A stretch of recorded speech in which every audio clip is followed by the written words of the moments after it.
শেখ যদি বলতেন রাসূল সাল্লাল্লাহু আলাইহি ওয়াসাল্লামের জীবনের যুদ্ধের দুটি দিক আপনি বললেন, সারিয়া এবং গাজওয়া। আমরা এটা আরবির পরিভাষা বলি।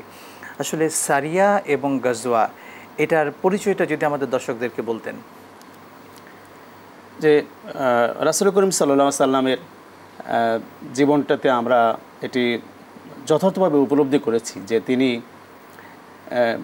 যে যুদ্ধগুলি পরিচালনা করেছেন সেইগুলি তিনি আসলে দিনের জন্যই করেছেন, দিন কায়েমের জন্যই তিনি করেছেন, অন্য কোনো লক্ষ্য উদ্দেশ্য ছিল না।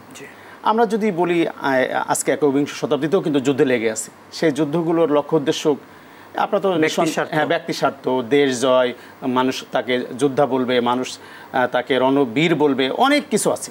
কিন্তু রাসূল করিম সাল্লাল্লাহু আলাইহি ওয়াসাল্লাম তো সরাসরি আল্লাহর নির্দেশে যুদ্ধ করে পরিচালনা করেছেন। এই জন্য এটিকে জিহাদ তো অনেক সময় ফরজে আইন হয়ে গিয়েছে। অবশ্যই এই জন্য এটি ইবাদতের অংশ হিসাবেই রাসূল করিম সাল্লাল্লাহু আলাইহি ওয়াসাল্লাম নিঃসন্দেহে এই জিহাদগুলো পরিচালনা করেছেন। এই জন্য আমাদের জিহাদগুলিতে রাসূল করিম সাল্লাল্লাহু আলাইহি ওয়াসাল্লাম এতগুলি জিহাদে ২৭টি যুদ্ধে অংশগ্রহণ করেছেন, কিন্তু মারা গেছে মাত্র অল্প কয়জন, সামান্য কয়জন মারা গিয়েছে। তো এই জন্য এ থেকে বোঝা যায় যে ইসলাম যে আসলে সরাসরি যুদ্ধ নয়, শান্তি, সেই বিষয়টাকেও তার যুদ্ধের ক্ষেত্রে আমরা গাজওয়া বলি, আমরা সারিয়া বলি, আমরা জিহাদ বলি, আমরা বাংলাতে আমরা যুদ্ধ বলি, যাই বলি না কেন, রাসূল করিম সাল্লাল্লাহু আলাইহি ওয়াসাল্লামের সবগুলি যুদ্ধে আল্লাহর নির্দেশিত পন্থায় হয়েছে এবং ইবাদতের নিয়তেই এগুলি পরিচালিত হয়েছে।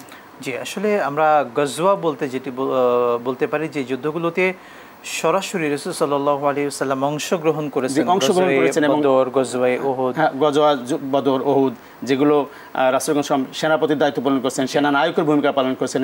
সরাসরি আমরা ইংরেজিতে বলি যে ফিল্ড মার্শাল, যে ফিল্ড মার্শাল মানে তিনি ফিল্ডে থেকে যুদ্ধ সেনানায়ক, সেনাপতির দায়িত্ব পালন করেছেন, সেগুলিকে আমরা গজওয়া বলি। জি, আর সারিয়াটা হচ্ছে তিনি যে বাহিনীকে পাঠিয়েছেন, সাহাবীদেরকে বিভিন্ন অভিযানে তিনি পরিচালনা অভিযানে পাঠিয়েছেন সেগুলি। জি, শুকরান, জাযাকাল্লাহ।